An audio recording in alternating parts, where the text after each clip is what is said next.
begin with the session.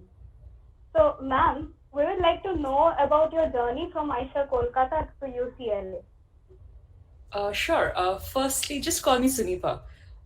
I currently also advise students, and I call all my students to I ask all my students to call me Sunipa, and we don't have please just call me Sunipa. That's fine.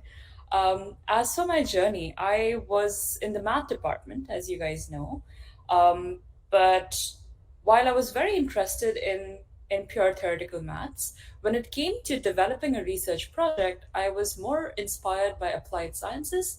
I wanted to see an effect in in real time, in real world situations, what it would look like. So that's what I specifically tried to get to that by taking up projects and internships, which would take me that way. So, for example, I worked with Professor Anirban Banerjee. He was my advisor for my MS thesis, and we worked on neural neural data. So we were looking at fMRI data, and we applied some ML techniques to see if we could discern between different images that would help us understand if the brain was active during specific types of stimuli that we were providing. So that was my first introduction into the space, and that sort of drove me towards really understanding or like really applying these computational methods into these real world scenarios. So that's what I had even in my application form as I was applying to different schools, that I'm interested in applying all of these methods that I've learned or even my mathematical knowledge in real world problems. So I applied to both maths schools and computer science schools. And then at the end I chose like out of whatever like felt more like aligned with what I wanted to do. And I remember when I was trying to decide, I sent out emails to these specific professors. So I hadn't applied to a specific professor at any school, but once I had my acceptances, I mailed professors to see what they were interested in and if it would align. And whatever felt right, I went with it. But then I used my first year of my PhD to really explore what it is that I was really inspired to work in. And it was very different from what I did before. It wasn't like when I came in, I thought I would do computer vision because that's sort of what I was building towards. But once I came into my grad school, I went towards natural language processing, which, as you know, is a different type of ML where, given natural text, whatever what you and I understand as language, how do we enable systems to understand that, interpret it, and generate it? And that's what felt very natural to me because I've always been drawn to language and I like computer science and I try to combine them. And once that was done, once that mapping was done, it became much easier. So my first year was hard trying to determine what it is that I want to do. But once I had that, it took me another 3 years to finish my thesis. And then I moved on to UCLA to do my postdoc. And I've been carrying forward that work. And as of January, I'll be joining Google Research as a scientist. So that's my journey. All right, wow, that was really amazing. So what exactly were the driving forces that helped you to transition from academia in IISER to the technical field? Could you provide a general roadmap to the IISER students who want to join the tech industry? Absolutely. I think the good thing about IISER is that you're not pigeonholed into a specific subject. You are given this very broad perspective about all of the different sciences and how you can combine them, which is how the real world operates. Even if you're doing, say, a chemistry project or like you take that as your PhD thesis, you won't be working only on like concepts that you've learned in chemistry. You'll be using concepts from everywhere else. So the same is true with tech too. It's just that it's maybe not as emphasized at IISER. At least it wasn't when I was there. We had a few like coding courses, and that was the most that we had. But I know it has evolved since. So I think it's important early on to make that connection that coding or tech is basically just logic. It's like learning another language. Just like, when we were children, we were learning a new language, or even when we do Duolingo now, like it's exactly the same thing. It's about practice. And when you have like you're doing data analysis or in any space, you will need to use all of these different techniques. And the more complicated, the more nuanced techniques you get, the better analysis potentially you will end up with. So trying to incorporate that is important. Also try to seek out these specific courses that would help add on to your profile. So for example, we didn't have ML courses back when we were like there at IISER, but we asked specifically our department that please have one course at least. And indeed, we did have one machine learning course. It was taught by Koelman, and yeah, so that really helped. And additionally, I took up projects both at IISER, and then I also went to IMSC where I did another project, but it was also computationally charged. Given rate at which data increases today, it's important to have that aspect of data science and machine learning incorporated. So just try and seek projects where you can do it, or propose doing this with your advisor, that you'll add these different components and it'll only go up from there. It doesn't hurt to try. Okay, I'm pretty sure this is going to be really helpful for a lot of people present here. So diving deeper into this, could you throw some light on what kind of internships or courses one can pursue during their BSMS dual degree program to help them enter or explore this field? Absolutely. So I know the courses probably have changed a little bit since I was there. It's been about 5 years now, or six, something like that. But so uh, depending on how interdisciplinary it is right now, I believe it still is. Taking linear algebra, I think, is very important for everybody because it gives a very good basic understanding of to build all of this on. So linear algebra is something you'll use on an everyday basis in ML, um, and to the extent that is taught there. So for some other types of like courses in maths, like maybe say probability and statistics, they go very deep. You might not need as deep. So if you wanted to go into theoretical ML, I would recommend taking it. But if you're looking at applied sciences in ML, then maybe not as much. But linear algebra definitely is important. So taking that is, I would recommend everybody do it. Then take some coding courses. Like I know Python is probably compulsory for everybody in the first couple of years, right? And that's what you do use in the industry or even as researchers in the space. So that's definitely very helpful. But try taking up even the optional ones. So maybe like C or Perl or R or something, because the more you practice the logic, the easier it becomes. And then you can switch between similar languages without really being like blindsided or something. Um, and if they have data science or ML type courses now, I would recommend taking at least a couple of them, like the basic ones at least, because they help you like even when you're building your own master's project, you'll be able to incorporate the principles from there. So definitely take a few of those. I don't know which ones are there right now, but whatever there is, try and pick at least one and use that. And once you get to grad school, you can of course take these courses all over again. Nobody expects you to know everything when you come in. You can take these courses there and build at the same time. So it's totally fine to do it then too, but it just prepares you a little bit better. One thing I had done as a student back then was I took a lot of courses on Coursera.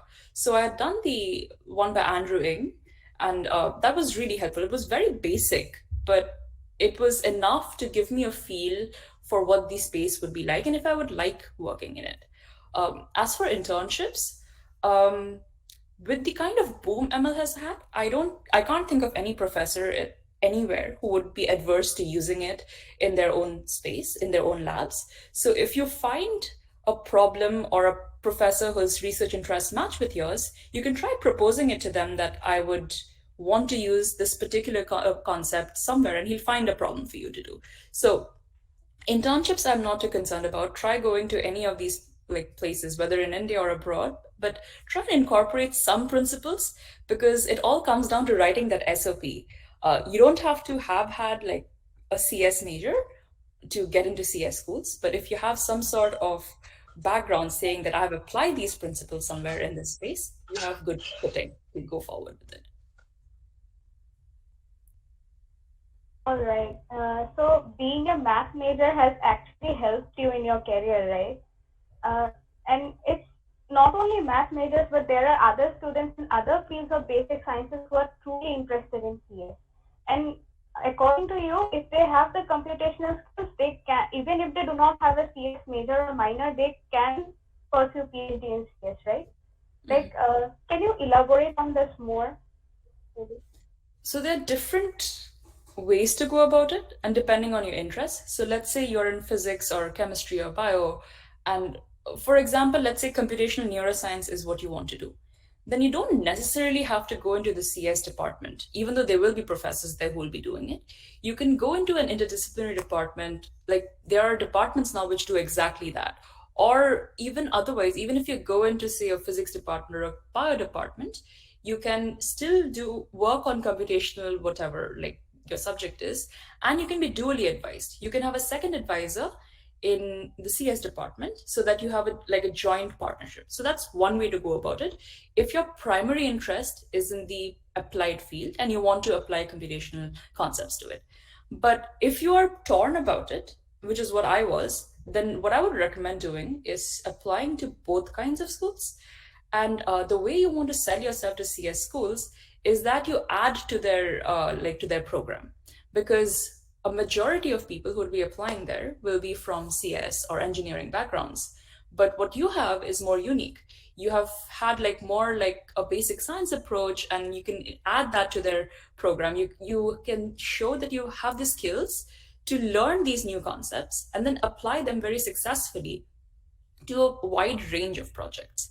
So that is the way you want to sell it. So while in the, let's say, the physics department, you would want to sell more the data or whatever the concept is itself. Here you want to sell the methods that you have used and your proficiency with them and how early or how well you can learn it.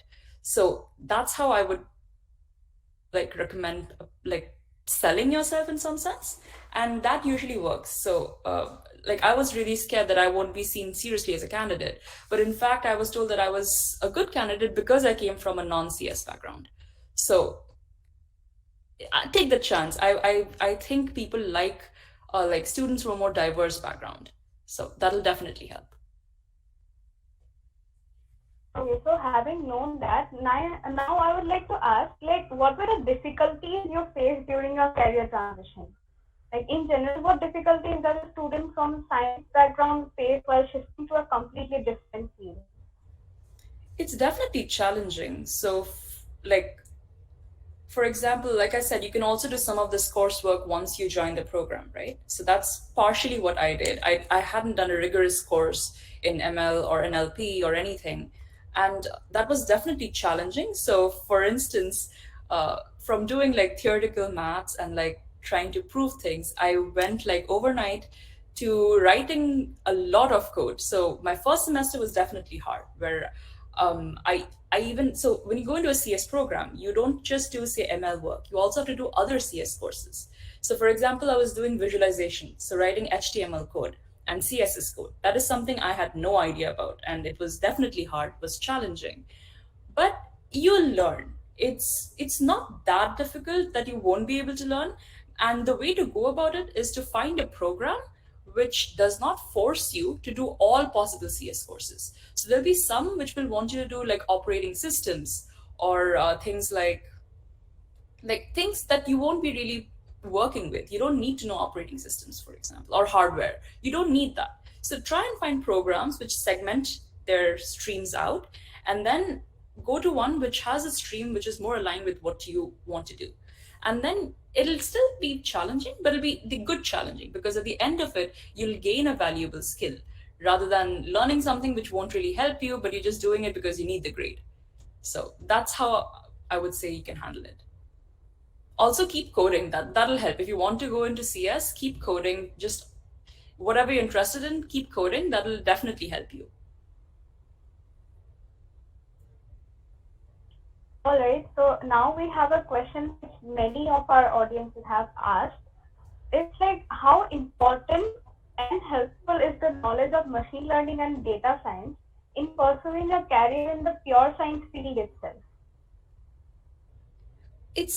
I think the importance is only increasing. I won't say it's essential that you can't have a career without having known data science or ML, but I definitely think it's very useful.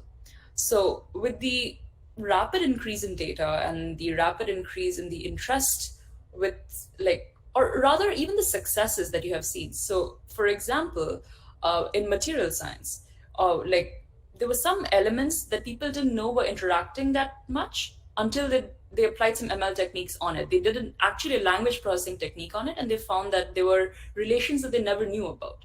So all of these interesting things get uncovered when you're able to deal with data at a very large scale very easily. So it's definitely a very good skill to have. Or even if you don't want to go very deep into it, just knowing overall what it does, what it can entail, can be useful. Because let's say you become a professor, then you can hire students and be able to guide them and have that part in your portfolio. So it's not essential, but I definitely think it's useful. Okay, so now we have a set of questions exclusively focused in the field of machine learning. The first question is that how does the algorithm of an unsupervised machine learning model keep getting better without human intervention? So um, there are two phases in any ML system, or rather three phases. For simplicity's sake, let's consider two. It's training versus testing, right? So when you're training, when you're saying unsupervised, it means during training it doesn't see labels. It doesn't mean that during testing you don't have labels, right? So for example, if you think about clustering, where you have these points and your job is to group them correctly. So while you're doing the grouping, you don't know which groups they belong to, and that's how you develop the clustering ratios and whatever. But when you're testing, you do know which they belong to, right? And that's the feedback you keep taking, and that's how it improves. I know this can be a little tricky to think through, but because there are so many different stages in the process, unsupervised doesn't mean that you don't see anything at all. It means that only during training you're not seeing anything. Okay, so the next question is, what is the impact of machine learning on future job opportunities in India?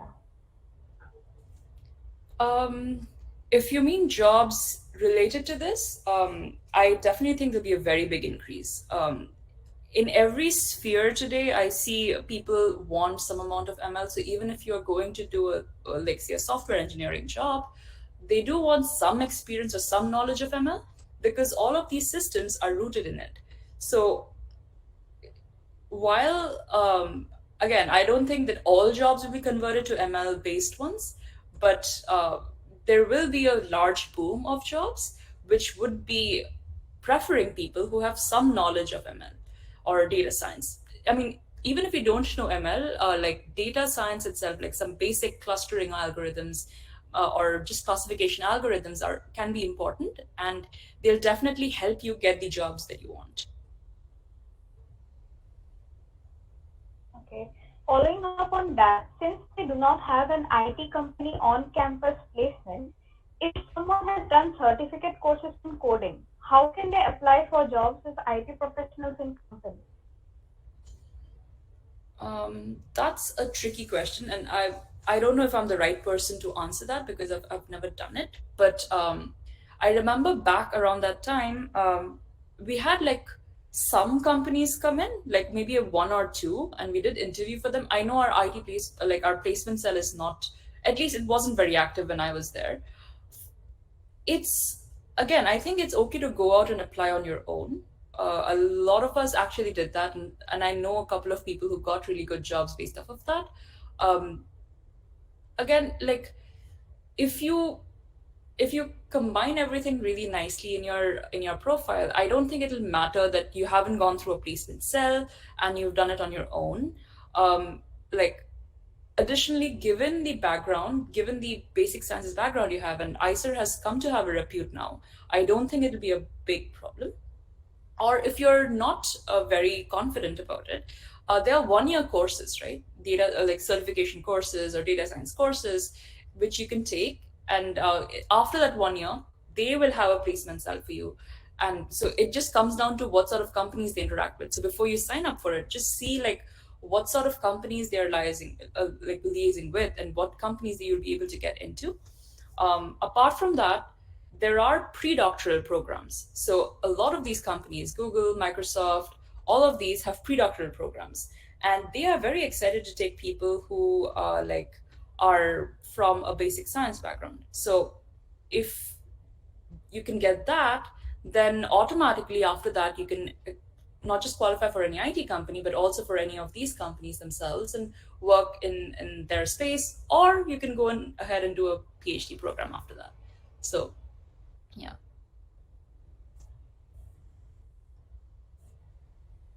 So although we are aware of the vast resources which are available online on machine learning and data science, we would appreciate if you could give us some tips on how one can get started and teach themselves these subjects without having a predefined curriculum as the college courses do.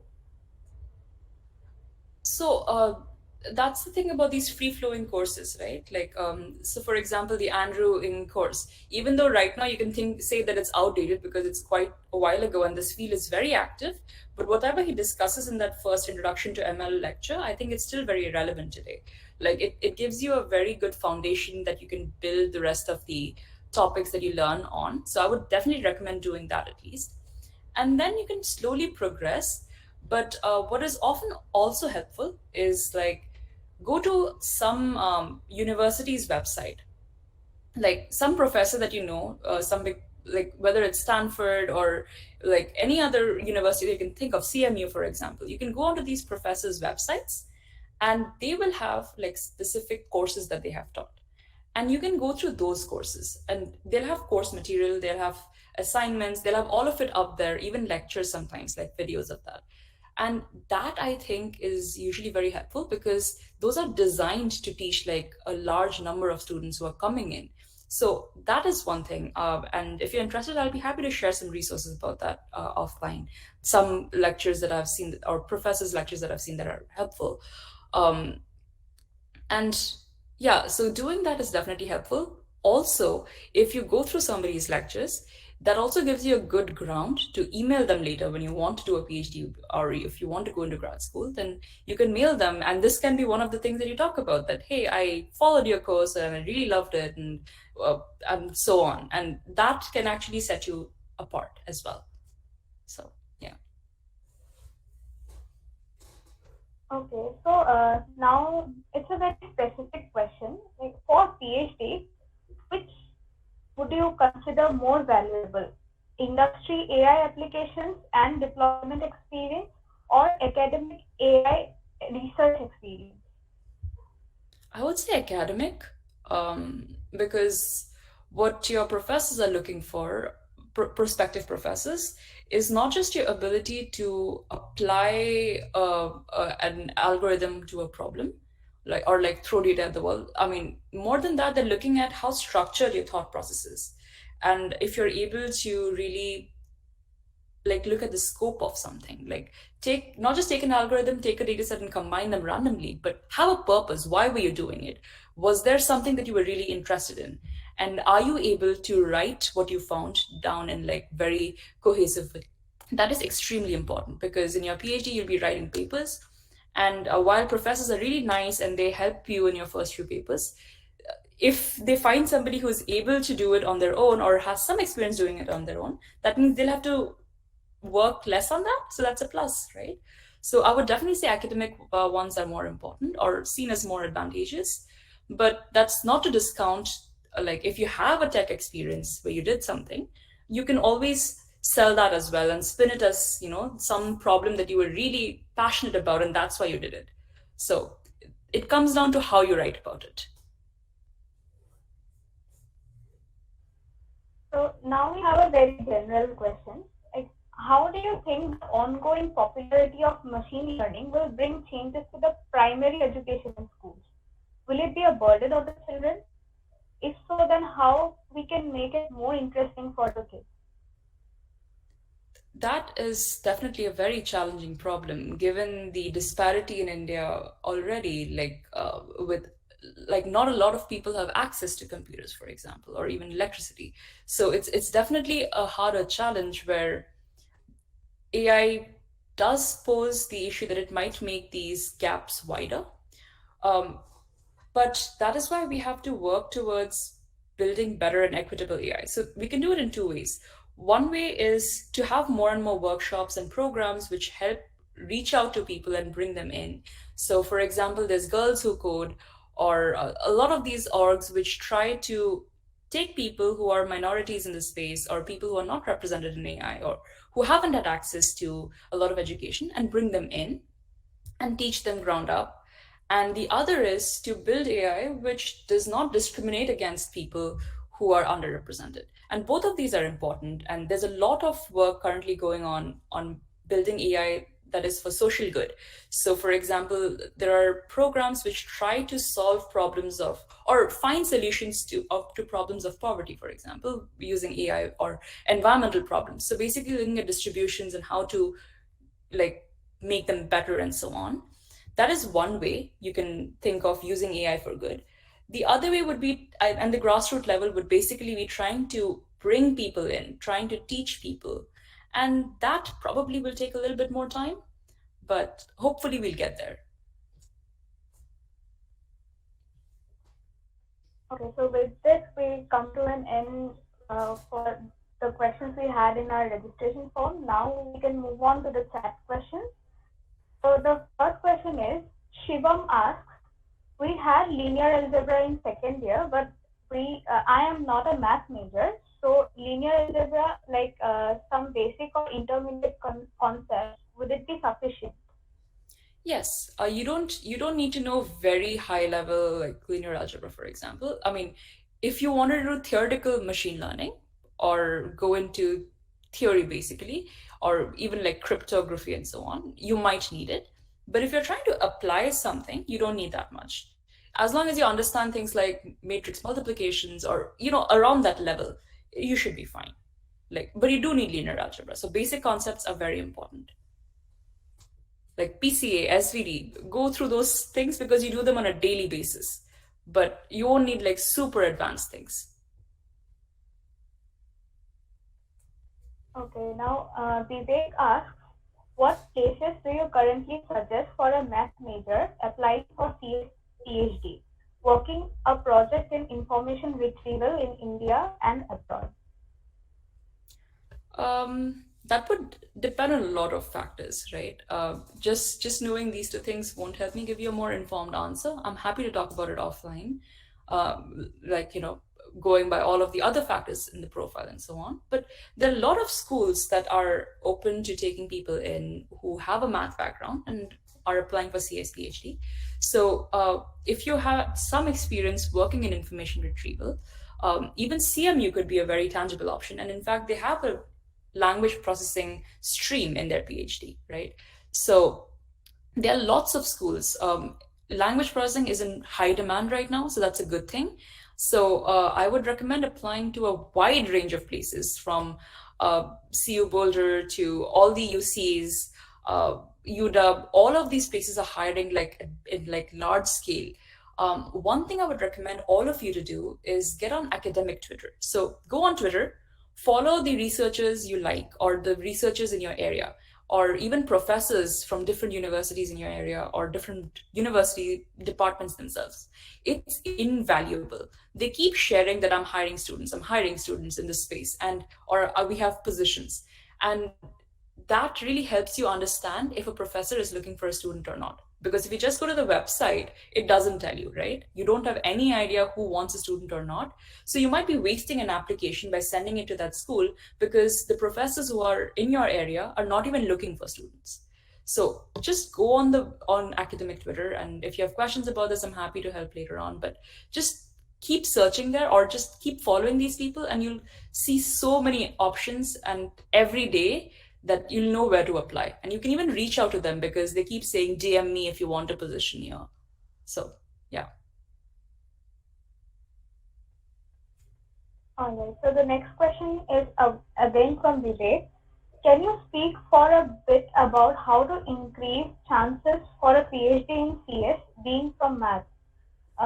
What to write in SOP and as such?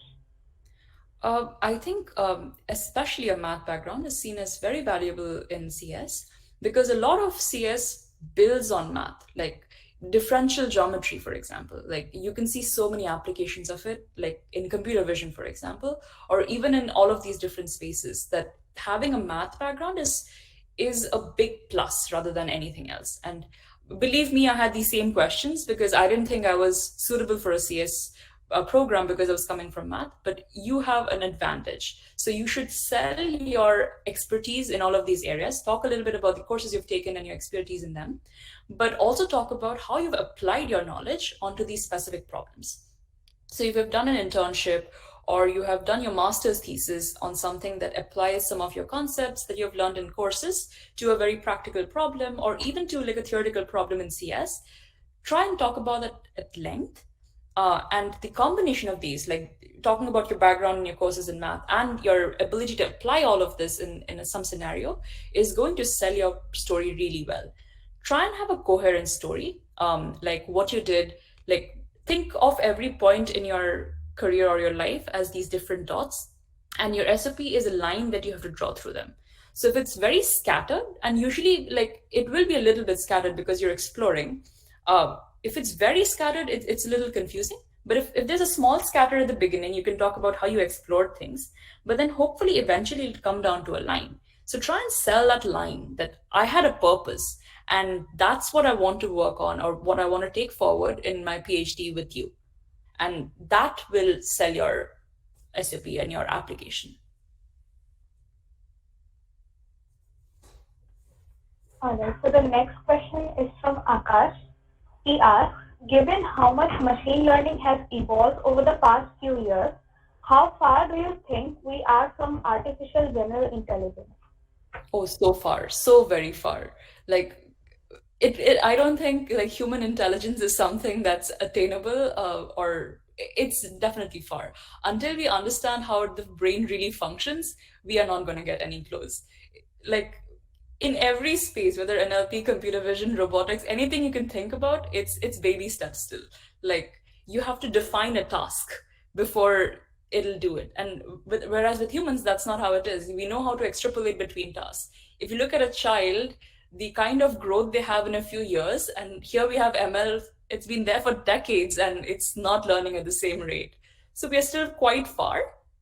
Our objective is to just make, I guess, lives easier. I don't think we'll get to absolute intelligence where the machine can think for itself and like determine what, like where it can create another machine life, right? So yeah. Okay, so the next question is from Amisha. She asks, how could physics majors sell their application for PhD in CS? What to highlight more or less for physics majors? So I've also seen a lot of physics majors in my department, honestly, like who had done like the major in CS in undergrad. And again, it's not a drawback. Your basic science background usually is a big sell because you talk about all of these other knowledge you have, but your interest in CS and how you're going to combine these two. So you have to sell both your extra knowledge that you have and what in that interests you. And then you talk about the methods that you have, or the methods you were interested in or you were learning, and how you've applied them to some concept. So I'll again go back to that. So try and find these methods that you have applied to a problem that you have done some exploration with, and try and sell that. Uh, as long as you combine that, I think you'll be fine. And coming from physics, you're not too far from maths either, right? So you can also sell whatever like math courses you've done or whatever you've learned there or whatever. Like for example, I think you have statistical, what was it, statistical mechanics or something, right? Which is basically math. So you can sell that too. Like it comes down to basically drawing that line.